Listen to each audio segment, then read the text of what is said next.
ગામડાની એ સવાર, વતનનો પગરવ. આર્યન એક મોટા શહેરમાં મલ્ટીનેશનલ કંપનીમાં ઊંચા પગાર પર નોકરી કરતો હતો. તેની પાસે ગાડી હતી, મોટું ઘર હતું અને બધી જ સુખ સુવિધાઓ હતી, પણ તેની પાસે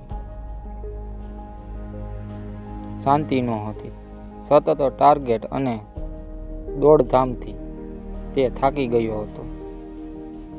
એક દિવસ તે પોતાના જૂના ગામડે જવાનું નક્કી કરે. ગામડાની એ સવાર, શહેરના ઘોંઘાટથી દૂર. જ્યારે આર્યન સવારે ગામડે પહોંચ્યો ત્યારે તેને એક અલગ જ દુનિયા જોવા મળી. શુદ્ધ હવા, એસીની ઠંડક કરતા વડલાના છાંયડાની શીતળતા અને તેને વધુ ગમી મીઠો સત્કાર. રસ્તામાં જે પણ મળતું તે આર્યનને ઓળખતું હોય કે ન હોય, પણ રામ રામ કહીને સ્મિત આપતું. કુદરતનું સંગીત, સવારે પક્ષીઓનો કલરવ અને ગાયોના ગળામાં બાંધેલી ઘંટડીઓનો અવાજ કોઈ મ્યુઝિક સિસ્ટમ કરતાં મધુર હતો. એક જૂનો મિત્ર અને સાચું સુખ. બપોરે આર્યન તેના બાળપણના મિત્ર કાનાને મળવા ગયો. કાનો એક સાધારણ ખેડૂત હતો. કાનાએ આર્યનને ખેતરમાં બાજરીનો રોટલો, રીંગણનો ઓરો અને તાજી છાશ જમાડી.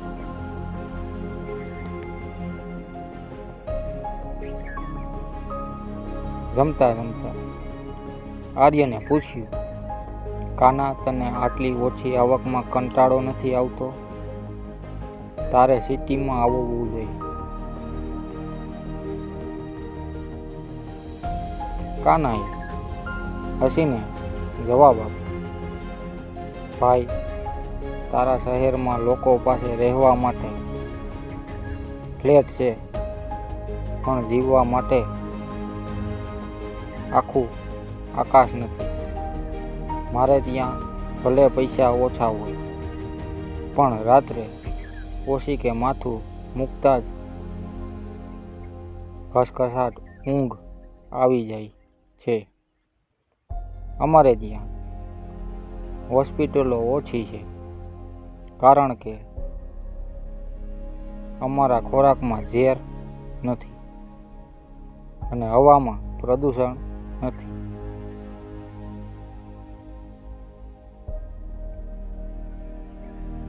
આત્મજ્ઞાન.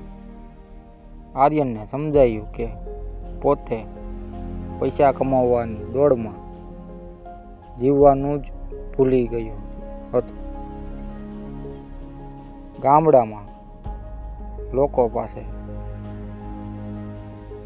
ભલે લેટેસ્ટ ગેજેટ્સ ન હતા, પણ એકબીજા માટે સમય હતો. કોઈના ઘરે પ્રસંગ હોય તો આખું ગામ પોતાનું કામ છોડીને ઊભું રહેતું.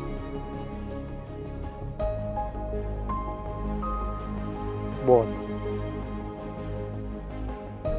ભૌતિક સુખ સુવિધાઓ આપણને સગવડ આપી શકે છે, પણ સાચું સુખ તો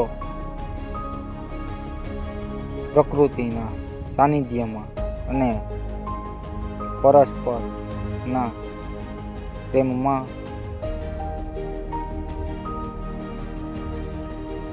રહેલું છે.